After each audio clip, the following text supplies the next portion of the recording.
Let's launch After Effects.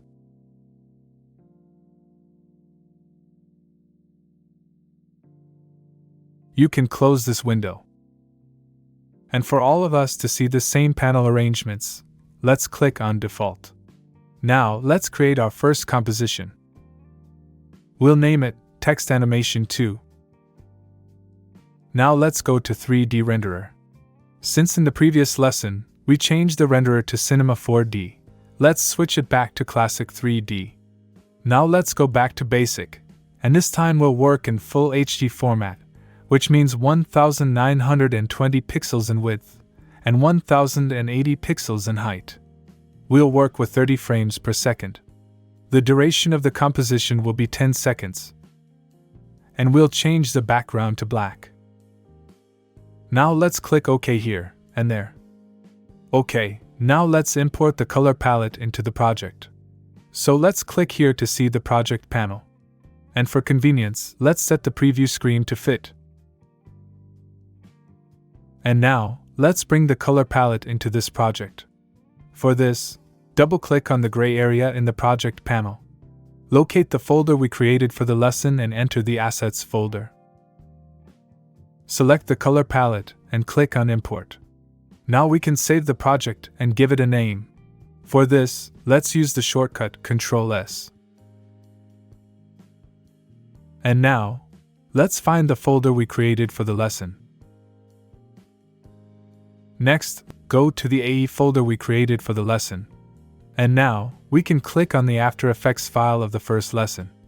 That way, we will sample this name. And now, all we need to do is to change it to number 2. Great, now we can hit Save. Alright, and now let's create the text layer.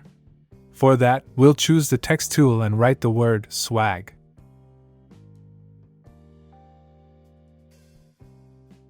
Let's select the text, go to the Character tab, and change the text color to white. Next, change the font to Montserrat. Choose the extra bold style and save this font for quick access because we'll use it in future lessons.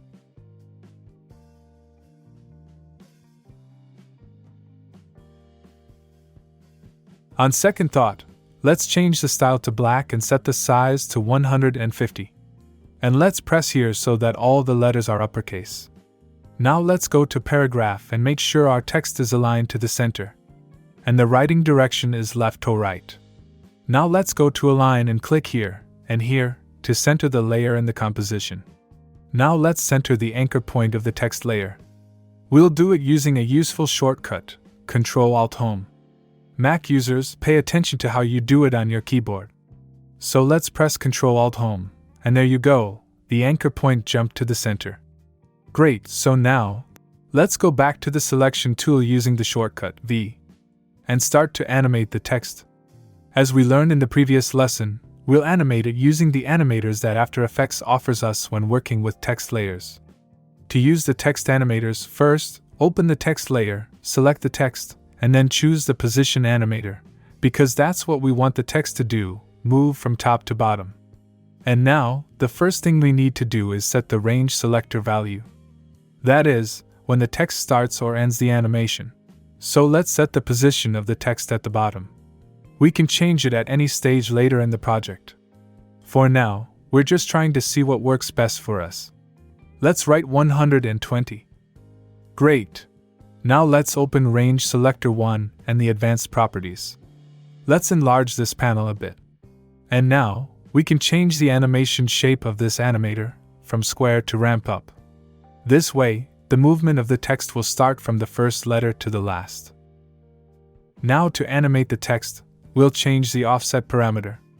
At this time, at the second 0, let's set the offset to -100. And after 2 seconds, we'll change the offset to 100. Let's see how it looks. As we learned, when working with text animators, we can make these keyframes ease by pressing F9, or we can set the velocity of the keyframes by entering the numbers in these parameters.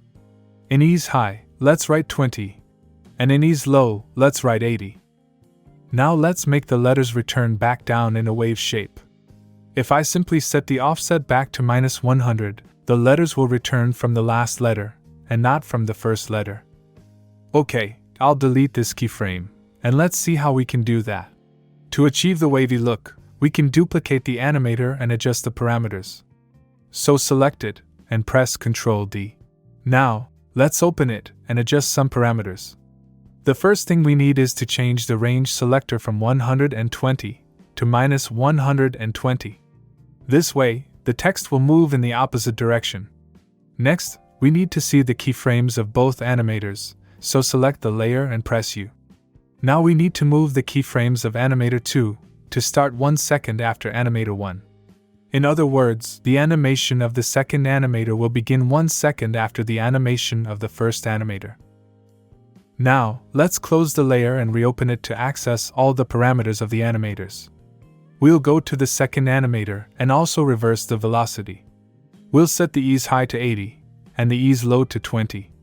And now, let's learn how to make this wave animation repeat itself and make another wave. For this, we need to duplicate the first animator, because in this animator, the text performs the upward animation. But first, let's change the name of this animator. So select it, press Enter and name it Animator Up. And let's call the animator that makes the text go down, the animator Down. Because this is the animator responsible for the downward movement of the text. Now let's duplicate the Up animator. Select it, press Ctrl D, and move it downwards. This animation should start after the previous one. So, let's select the layer and press U. Now, let's select these keyframes and move them to the position of the time indicator while holding the Shift key. Let's see how it looks.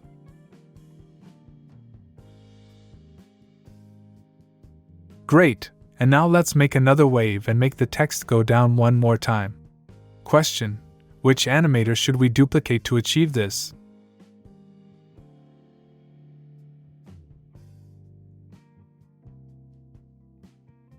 To achieve that, we will duplicate the down animator. So press Ctrl D. And move it downwards. Press U to view the keyframes. Select the keyframes of the new animator and place them exactly in the middle of the previous animator's animation. Let's see what we got.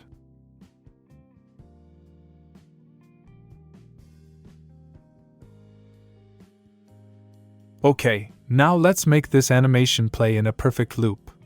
What is a loop animation? A loop animation is a type of animation where the beginning and end of the animation seamlessly blend together, creating an infinite loop. In other words, the animation plays continuously, without any discernible start or end point. As you can see, the text currently starts its animation, completes it, and stops. If we wanted to continue playing, first, we need to find two identical frames at the beginning and end of the animation. For this, let's go to the second number one, when the text is already in motion. Now let's position the work area at the same spot as the time indicator. We can either manually drag the work area or use the shortcut by pressing the B key. Now let's find the point in time where the text returns to this position again.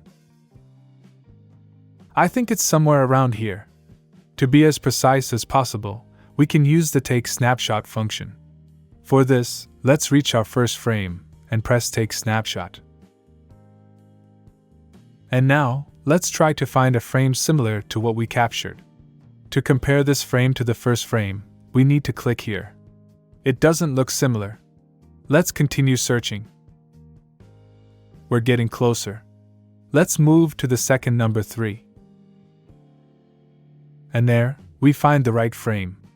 Now what's left is to finish the work area at this time point. We can drag it manually or use the shortcut N.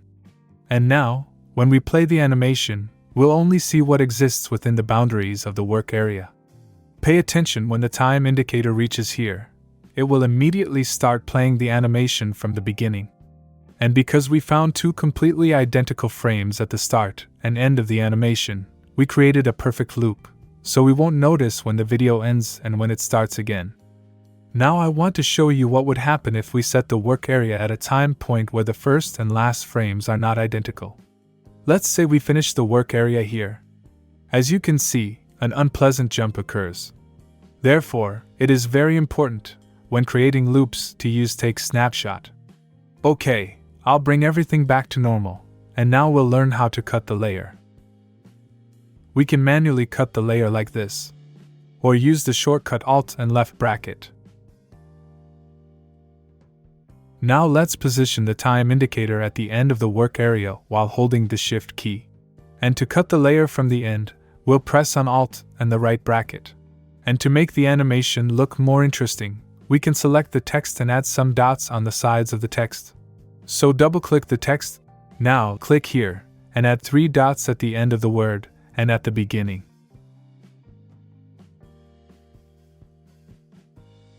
Let's see how it looks. I think it looks cool, but you don't have to do it. Okay, and now let's learn how to make this animation play for more than 2 seconds. See you in the next part.